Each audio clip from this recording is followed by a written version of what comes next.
எங்களுடைய சைவமும் தமிழும் வளர்ந்தோங்குகின்ற இடுவை கிராமத்திலே எல்லா விதமான சைவ பாரம்பரியங்கள் நிறைந்திருந்தது. எங்களுடைய இந்த ஜமசங்கார நிகழ்வு ஒன்றைத்தான் நாங்கள் தவறவிட்டிருந்தோம் என்கின்ற ஒரு மனக்கவலை இருந்தது. இன்றோடு அந்த கவலையும் தீர்ந்து நம்முடைய சைவத்தமிழ் பாரம்பரியத்திலே சைவ சமய கிரியை நடைமுறைகளிலே இன்றைக்கு நம் ஊரினுடைய பெருமையாக ஜமசங்கார நிகழ்வு சித்தர்கள் பூட்டிய இந்த பூமியிலே, சித்தர்கள் நடமாடிய இந்த காரைக்கால் பகுதியிலே அரங்கேறுகின்ற இந்த தருணத்திற்காக நாங்கள் இறையர்களுக்கு நன்றி கூறி, திருக்கடையூர் இருக்கின்ற ஊரிலே இருக்கக்கூடிய மணல் மேடும் என்கின்ற கிராமத்திலே மிருகண்ட முனிவர் என்கின்ற ஒரு தவ முனிவர் வசித்து வந்தார். அவருடைய மனைவியாருடைய பெயர் மருந்துவதி என்பது அவருடைய மனைவியாருடைய பெயர். இவர்கள் இரண்டு பேருக்கும் நீண்ட காலமாக குழந்தை பாக்கியம் இல்லாத காரணத்தினாலே எல்லாம் வல்ல பரம்பொருளாக இருக்கக்கூடிய சிவபெருமானை நினைந்து ஏற்றி அவர்கள் தங்களுக்கு ஒரு குழந்தை வரம் கொடுக்குமாறு நீண்ட காலமாக தவம் இயற்றினார்கள். அந்த தவத்தின் பயனாக அவர்கள் முன்னே தோன்றிய சிவபெருமான் அவர்களை பார்த்து ஒரு கேள்வியை கேட்டார். நீண்ட காலம் ஆயுளோடு இருக்கக்கூடிய, ஆனால் உலகத்தில் இருக்கக்கூடிய எல்லா கெட்ட குணங்களையும் கொண்டிருந்து நீண்ட காலம் வாழக்கூடிய ஒரு மகவு உங்களுக்கு வேண்டுமா, அல்லது எல்லா விதமான நல்ல குணங்களையும் கொண்டிருந்து மிக குறுகிய காலம் வாழக்கூடிய ஒரு மகவு உங்களுக்கு வேண்டுமா என்கின்ற ஒரு கேள்வியை விடுத்த பொழுது அவர்கள் மிகவும் அதிர்ந்து போனார்கள். நீண்ட காலம் வாழக்கூடியவர், ஆனால் உலகத்திலே இருக்கக்கூடிய எல்லா கெட்ட குணங்களையும் கொண்டிருப்பவர். இன்னொருவர் மிக குறுகிய காலம்தான் உயிரோடு இந்த பூமியிலே இருப்பார், ஆனால் உலகத்திலே இருக்கக்கூடிய எல்லா நல்ல குணங்களையும் கொண்டிருப்பவராக இருப்பார். இந்த நேரத்தில் அந்த தவமுனிவரும் அவருடைய விரியபத்தினை முடிவு செய்து குறுகிய காலம் வாழ்ந்தாலும் தங்களுடைய மகவு நல்ல குணத்தோடு மற்றவர்கள் போற்றத்தக்க விதத்திலே சைவ நெறியை தழுவி வாழ வேண்டும் என்கின்ற அடிப்படையிலே அந்த சிவன் பெருமானை பார்த்து கேட்டார்கள். பெருமானே, எங்களுக்கு மிக குறுகிய காலம் வாழ்ந்தாலும் நல்ல குணங்களோடு வாழக்கூடிய ஒரு மகவை தாருங்கள் என்று. அப்படி பிறந்தவர் தான் இந்த மார்க்கண்டேய பெருமான். மார்க்கண்டேய பெருமான் நாளொரு மேனியும் பொழுதொரு வண்ணமுமாக வளர்ந்து வருகின்ற பொழுது அவருடைய பெற்றோர்களுக்கு மனதிலே கலக்கம். அவர் வளர்ந்து வருகின்றார், மகிழ்ச்சி, அது ஒரு பக்கத்திலே. ஆனால் அவருடைய வளர்ச்சியினுடைய அவருடைய வளர்ந்து வருகின்ற காலத்திலே அவர் மிக இளமையிலே அவர் இறந்து விடுவார் என்பது செய்தியை அறிகின்ற பெற்றோருக்கு மிக கலக்கம். அந்த கலக்கத்தை பார்த்து மார்க்கண்டேய பெருமான் பெற்றோரிடமிருந்து அதை தெரிந்து கொண்ட பொழுது அவர் சொன்னார், அப்பா அம்மா அஞ்சாதீர்கள், நான் தினம் வழிபடுகின்ற சிவபெருமான் என்னை காப்பாற்றுவார் என்று சொல்லி அவர் தினமும் சிவபெருமானை வழிபட்டு அவருடைய திருத்தொண்டிலே மூழ்கி போயிருக்கின்றார். 16 வயதிலே மார்க்கண்டேயருடைய மரண நேரம் நெருங்குகின்றது. யாருடைய கணக்கு பிழைத்தாலும் யமதர்மராஜனுடைய கணக்கு பிழைக்காது என்று சொல்வார்கள். அந்த வதயத்திலே 16 வயது நெருங்கிய மார்க்கண்டேயர் தன்னுடைய மரணத்தினுடைய தருவாயிலே இருக்கின்றார். சிவபூசையில் ஈடுபட்டு கொண்டிருக்கின்ற மார்க்கண்டேயருக்கு முன்னால் யமதர்மராஜன் வருகின்றார். யமன் தன்னுடைய தர்மத்தின்படி யாரென்றும் பாராது அவர்களுடைய உயிரை தன்னுடைய பாசக்கயிற்றினாலே எடுத்து செல்ல வேண்டும் என்பது விதிமுறை. அதில் இருந்து எள்ளளவும் பிசகாத யமதர்மராஜன் சிவபூசையிலே ஈடுபட்டு கொண்டிருந்த மார்க்கண்டேயரை நோக்கி தன்னுடைய பாசக்கயிற்றை வீசுகின்றான்.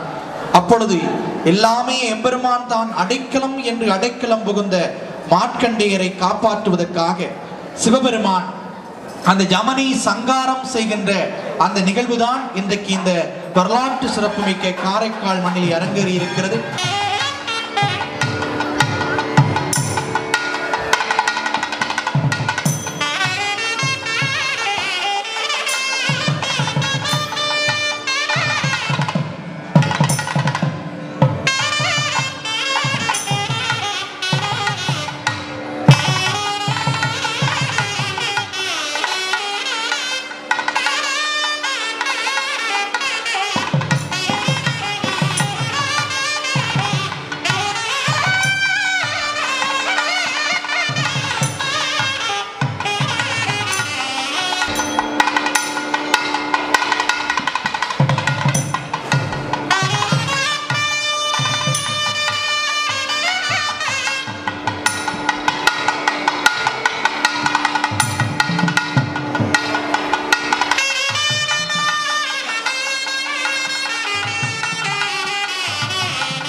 परशुवर्णगण्डं गण्डकं वज्रयुग्मम् अभयवरदहस्तं पञ्चवक्त्रं त्रिनेत्रं हवीससेमौली शुभां लिङ्गमूर्तिं नमामि। ॐ शिवलिङ्गाय नमः। ॐ मद्गलिङ्गाय नमः। ॐ अव्यक्तलिङ्गाय वाजलिङ्गाय नमः। ॐ साक्षिलिङ्गाय नमः। ॐ नन्दीमाकरलिङ्गाय नमः। ॐ भस्मभिदेवलिङ्गाय नमः। ॐ ज्ञानलिङ्गाय नमः। ॐ जतिशेषलिङ्गाय नमः। यावान् पशुमान् भवति य एवं वेद योपामायतनं वेद आयतनवान् भवति। कैलासशिखरे रम्ये शङ्करस्य शिवालये देवते हरिः ॐ लङ्काद्वीपे वीणागानमगत्येसि उत्तरदिग्भागे उनिविल् कोण्डाविल् कारेक्काल् इति नामाङ्कित पुरातनो अनुष्ठीयमान जयवर्ष दक्षिणायनपक्ष सरस्वतो तुलामास चतुर्थ शुक्रवार सायंकाल विशेष मार्कंडेय स्वामिनः विशेष उपचार पूजान्ते श्री महालिंग परमेश्वर स्वामिने नमः। सरसी वेदोक्तमन्त्र कुसुमाञ्जलिं समर्पयामि।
मगाधवाय धीमहि तन्नो शिव प्रचोदयात्। ईशानः सर्वविद्यानां ईश्वरः सर्वभूतानां ब्रह्माधिपति ब्रह्मणोऽधिपति ब्रह्मा शिवो मे अस्तु तथा शिवो। सवदा सन्तु दीपवन्तो महान्तो लग्नन्तो यजमानयोः वेदागमूर्तं दीर्घम् आयुष्यं भूजादिदेववन्तो महान्तो लग्नन्तो। अस्य देवालयस्य अनुष्ठीयमान जयवर्ष दक्षिणायन शरदृतौ तुलामास चतुर्थ शुक्रवार सायंकाल विशेष जमसंहार उत्सव विशेष मार्कंडेय स्वामी महालिंग पूजा कर्मणि मध्ये संभावित मंत्रलोप तंत्रलोप द्रव्यलोप क्रियालोप जमसंहार उत्सव नूतन उभयकर्तॄणां क्षेमः विवृद्ध्यर्थम् इष्टकामिकार्थं सिद्ध्यर्थं महानक्षत्रे सर्वेश्वरन्नामधेयानां धनिष्ठानक्षत्रे पुष्पराणि धनिष्ठानक्षत्रे खेदनन्महानक्षत्रे संगीतापुरुषानक्षत्रे दुसिद्धापूर्णनक्षत्रे अनुषञ्चैत्रानक्षत्रे रघुवरन्महानक्षत्रे धनुषास्तानक्षत्रे गर्भीगन्मृगशीर्षानक्षत्रे कंसायनीनाम्नायाः क्षेमः विवृद्ध्यर्थं वश्यानक्षत्रे कनकम्म कृपोणानक्षत्रे गणेशलिङ्गन्नामदे कनकलिङ्गन्नामदे सकुटुम्बानां भरणी नक्षत्रे धर्मलिङ्गन्नामदे सकुटुम्बानां स्वाति नक्षत्रे सोदलिङ्गं नामधेयानां सकुटुम्बानां भरणी नक्षत्रे नरेशलिङ्गं नामधे सकुटुम्बानां त्रिभुवनक्षत्रे कुमारस्वामी नामधे सकुटुम्बानां स्वाति नक्षत्रे शिवसुब्रह्मण्यं नामधे सकुटुम्बानाम् उत्तरं नक्षत्रे कद्रकामराजा नामधे सकुटुम्बानां महानक्षत्रे सर्वेश्वरन्नामधेयानां आश्लेषा नक्षत्रे पुष्पनाथन्नामधेयानां वैशाखा नक्षत्रे शिवानामधेयानां त्रिकोणानक्षत्रे विनायकमूर्तिनामधे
Lupa.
நாச்சியார், பரசுராமர், விபீஷணர் ஆகியோர் இருக்கிறார்கள். அவர்களோடு நிறைவாக இணைந்து கொண்டவர் மார்க்கண்டேயர். ஆயினும் அதை மகாபாரதத்தில் வரக்கூடிய உபகதைகளில் கூட மார்க்கண்டேயர் பெருமாளுடைய சம்பவத்தை பெற சொல்லப்பட்டிருக்கிறது. மார்க்கண்டேயர் நீண்ட ஆயுளோடு இந்த உலகத்திலே பல யுகங்களாக வாழ்ந்து பல வரலாறுகளை நிகழ்த்தி பல அற்புதங்களை அரங்கேற்றியவராக இருந்திருக்கிறார் என்று சொன்னால் அவை எல்லாவற்றுக்கும் அடிப்படை மார்கழி மாதத்தில் வேக சீர நட்சத்திரத்திலே பிறந்தவர் மார்க்கண்டேயர். மார்க்கண்டேயர் பெருமாளுடைய நட்சத்திரம் வேக சீரம். எனவே அடியவர்கள் எவராது என்ற பெருமைக்குரிய மார்க்கண்டேயர் பெருமாள் மார்கழி மாதத்தில் உரித்தான அந்த வேக சீர நட்சத்திரத்தில் அவருடைய அந்த அவதாரம் என்பது மிக நெருங்கிய மருத்துவதையும் இறைவனை வேண்டி துதித்ததன் பயனாக இந்த அரக்கர்களை சேர்ந்த குணமுடையவர் நீண்ட காலம் இந்த உலகத்திலே வாழ்வார். உலகத்தில் இருக்கக்கூடிய எல்லா கெட்ட குணங்களும் உடையவனாக ஒரு மகன் வேண்டுமா?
சிவபெருமான நோக்கியங்கே சிவலிங்க வடிவாக இருக்கக்கூடிய எம்பெருமானை பார்த்து முறையிடுகின்றார்.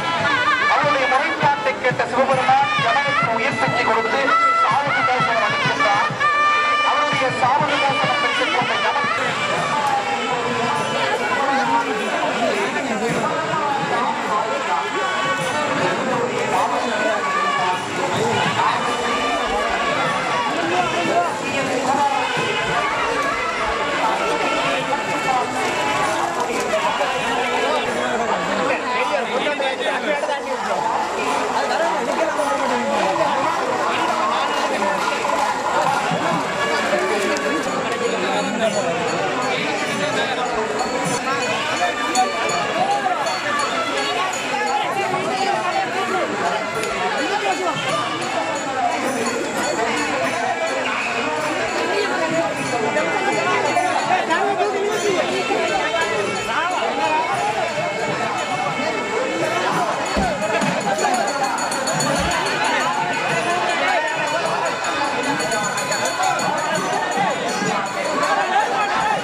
वंदे षण्मुमापतिं सुरगुरं वंदे जगत्कारणं वंदे वन्नगभूषणं मृगधरं वंदे पशूनां पतिं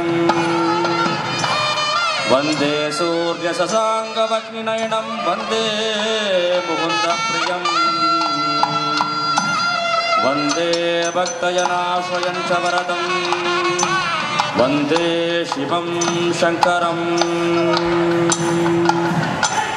எல்லாம் வல்ல எம்பெருமான் சிருஷ்டி ஸ்திதி சம்ஹார துரோப வனுக்கிரக காரணஸ்ய பகவன் என்று சொல்லப்படுகின்ற எல்லாம் வல்ல பரம்பொருளாக இருக்கின்ற மூலப்பரம்பொருளுடைய மிக பெரும் கிருபா கடாட்சமாக இருக்கின்ற காரைக்கால் சிவபெருமானுடைய சிவனுடைய திருப்பாத கமலங்களை மனமொழிமைகளினாலே வணங்கி அற்புதமான இந்த ஜமசங்கார வைபவத்தை நிகழ்த்தி கொண்டிருக்கிற பிரதம சிவாச்சாரியர் உள்ளிட்ட அந்தன பெருமக்களுக்கும் இங்கே மங்களவாத்திய இசை முழங்குகின்ற கலைஞர்கள், இந்த ஆலயத்தினுடைய பரிபாலன சபையை சார்ந்தவர்கள், இன்றைய விழாவினுடைய உபயகார பெருமக்கள், இங்கே நாம சங்கீர்த்தனங்கள் திருமுறைகள் பாடிய அன்பர்கள், இவை எல்லாவற்றுக்கும் மேலாக இங்கே பெரும் திரளாக இந்த கொட்டும் மழையிலும் ஜமசங்காரத்தை காண்பதற்காக வருகிறந்திருக்கின்ற பக்தடியார்கள், இவர்கள் எல்லோரையும் தொகுத்து இங்கே ஒளிவாங்கியூடாக இணைத்து அற்புதமான இந்த நேர்முக வர்ணனையை வழங்கி கொண்டிருந்த எங்களுடைய அன்புக்குரிய சர்வேஸ்வரா அவர்கள் உள்ளிட்ட அனைவருக்கும் அன்பு கலந்த வணக்கங்களை தெரிவித்துக் கொள்கிறேன். இங்கே சர்வேஸ்வரா அவர்கள் முன்னரே குறிப்பிட்டிருப்பார் என்று நினைக்கிறேன். நான் சற்றுத்தான் இப்பொழுதுதான் இங்கே வந்தேன். அதாவது வரலாற்றிலேயே முதன்முறையாக இங்கே இந்த காரைக்கால் சிவன் என்று சொல்லப்படுகின்ற, அதிலும் மிக முக்கியமானதாக நான் பல இடங்களிலே சொல்லுவது போல இந்த காரைக்கால் சிவன் என்பது அன்னளவாக அண்ணாமலை, தமிழ்நாட்டில் இருக்கின்ற அண்ணாமலை திருப்பதிக்கு ஒத்ததான ஒரு சூழ்நிலையை கொண்டதாக இங்கே இருக்கிறது. அதாவது சமாதியிலே இருக்கின்ற இறைவன் உரைகின்ற அற்புதமான திருத்தலம் தான் இந்த காரைக்கால் சிவன். அத்தகைய மிகவும் சிறப்பு பெற்ற இந்த திருத்தலத்திலே வரலாற்றிலேயே முதல் முறையாக ஜமசங்காரம் என்று சொல்லப்படுகின்ற அற்புதமான நிகழ்வு நிகழ்ந்தேறியிருக்கிறது. அதனுடைய புராண கதைகள் விளக்கங்களை எல்லாம் எங்களுடைய நண்பர் சர்வேஸ்வரர் அவர்கள் சொல்லியிருப்பார் என்று நினைக்கிறேன். இருந்தாலும் இந்த ஜமசங்காரத்துக்குள்ளே இருக்கின்ற பிலோசபி தத்துவார்த்த ரீதியான சில செய்திகளையும் நாங்கள் பார்க்க வேண்டும் என்று நான் சொல்ல விரும்புகிறேன். ஏனென்றால் எங்களுடைய இந்து சமயத்தை பொறுத்த வரைக்கும் எல்லா சடங்குகளுக்கும் அல்லது எல்லா நிகழ்வுகளுக்கும் அனைத்து கர்மாக்கள் என்று சொல்லப்படுகின்ற செயற்பாடுகளுக்கும் எத்தனையோ விதமான பொருள்களும் அதற்குள்ளார்ந்த மெஞ்ஞான விளக்கங்களும் இருக்கின்றன. உங்களுக்கு தெரியும், இங்கே ஜமசங்காரம் என்ற ஒரு அற்புதமான நிகழ்வு நிகழ்த்தேறி இருக்கிறது என்று சொன்னால் இந்த ஜமசங்காரம் சொல்லுகிற பிலோசபி தத்துவம் என்ன? நீங்கள் பல ஆலயங்களிலே சூரம்போர் எல்லாம் பார்த்திருப்பீர்கள். கந்த சட்டியிலே நடக்கிறது முருகப்பெருமானுடைய சூரம்போர், விநாயகருடைய பிள்ளையார் கதையிலே வருகிறது பிள்ளையாருடைய கஜமுகாசூரனுடைய சூரம்போர், நவராத்திரியிலே அம்பிகையினுடைய மகிஷாசுர வதம் நடைபெறுகிறது. எப்படி எல்லா ஆலயங்களிலும் அந்தந்த தெய்வங்களாலே அழிக்கப்பட்ட அசுரன் என்கின்ற ஒரு வரலாற்றை புராணங்களின் ஊடாக நாங்கள் பார்த்து கொண்டு அவற்றை சூரசம்ஹாரம் என்று சொல்லியிருப்போம். ஆனால் இவை எல்லாவற்றிலும் மிக மிக வித்தியாசமானதும் தனித்துவமானதுமாக இருப்பது ஜமசங்காரம். உங்களிடமே ஒரு கேள்வி எழலாம். அதாவது படைத்தல், காத்தல், அழித்தல் என்ற முப்பெரும் தொழிலை இறைவன் செய்கிறான். அதிலே பிரம்மா படைத்தல் தொழிலை செய்கிறார், காத்தல் தொழிலை விஷ்ணு பகவான் செய்கிறார், அழித்தல் தொழிலை ருத்ரனாகிய சிவன் செய்கிறார் என்று நாங்கள் சின்ன பிள்ளையிலிருந்து படித்து வருகிறோம். அப்ப நீங்கள் யாராவது கேட்கக்கூடும், அப்படி என்றால் அழித்தல் தொழிலை சிவபெருமான் தானே செய்கிறார் என்று பார்க்கிறவர்கள் ஏன் பிள்ளையார் கதையிலே பிள்ளையார் சூரனை அழிக்கிறார், கந்த சட்டியிலே முருகப்பெருமானியன் சூரனை அழிக்கிறார், நவராத்திரியிலே அம்பாளியன் சூரனை அழிக்கிறார் என்று யாராவது கேட்டிருக்கலாம். தோணவில்லையோ தெரியவில்லை. ஆனால் என்ன செய்தி என்றால் உண்மையிலேயே சம்ஹாரம் என்பது அழித்தல் என்று நாங்கள் சொல்லி பழகிவிட்டோம். ஆனால் சம்ஹாரம் என்பதனுடைய உள்ளார்ந்த சரியான பொருள் என்பது அழித்தல் கிடையாது. அதை எப்படி இங்கே சொல்லுகிறார் என்றால் உண்மையிலேயே ஒரு விஷயத்தை அழித்தால் அவர் கடவுளாக இருக்க முடியுமா? ஏனென்றால் அழித்தல் என்பது தீமையான செயல் இல்லையா?